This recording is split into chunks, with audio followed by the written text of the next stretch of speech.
Power star Pawan Kalyan తొలిసారిగా నటిస్తున్న historical movie Harihara Veeramallu Jyothi Krishna తెరకెక్కిస్తున్న ఈ సినిమాలో ఇస్మార్ట్ బ్యూటీ నిధి అగర్వాల్ కథానాయికగా కనిపించనుంది.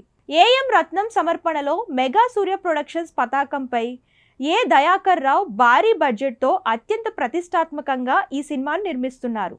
మొత్తం 2 భాగాలుగా హరిహర వీరమల్లు తెరకెక్కబోతోంది. మొదటి భాగానికి సంబంధించిన షూటింగ్ ఇప్పటికే దాదాపు తుది దశకు చేరుకుంది. ఈ నేపథ్యంలో హరిహర వీరమల్లు రిలీజ్ డేట్ను చిత్ర బృందం అధికారికంగా ప్రకటించింది. మే 9వ తేదీన చిత్రాన్ని ప్రేక్షకుల ముందుకు తీసుకురానున్నట్లు సోషల్ మీడియా వేదికగా వెల్లడించింది. ఈ మేరకు సినిమా కొత్త పోస్టర్ను కూడా రిలీజ్ చేసింది.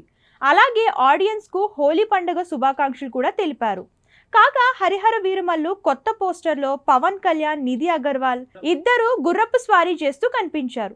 ప్రస్తుతం ఈ పోస్టర్ అభిమానులను బాగా ఆకట్టుకుంటుంది. కాగా హరిహర వీరమల్లు సినిమా మార్చ్ ఆఖరిలో రిలీజ్ చేస్తామని ఇదివరకు మేకర్స్ ప్రకటించారు.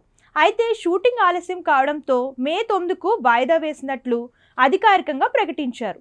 కాగా ఇప్పటికే ఈ సినిమా నుంచి రిలీజ్ అయిన పోస్టర్స్, సాంగ్స్ అభిమానులను విపరీతంగా ఆకట్టుకుంటున్నాయి. ముఖ్యంగా పవన్ కళ్యాణ్ పాడిన మాట వినాలి సాంగ్ యూట్యూబ్లో రికార్డులను కొల్లగొట్టింది. ఇక ఇటీవలే రిలీజ్ అయిన కొల్లగొట్టినాదిరో పాట లిరికల్ వీడియోకు కూడా మంచి స్పందనే వచ్చింది. ఈ సినిమాకు కీరవాణి స్వరాలు సమకూర్చారు. కాగా పవన్ కళ్యాణ్ డిప్యూటీ సీఎం అయ్యాక రిలీజ్ అవబోతున్న మొదటి సినిమా ఇదే. దీంతో హరిహర వీరమల్లుపై అంచనాలు భారీగా ఉన్నాయి.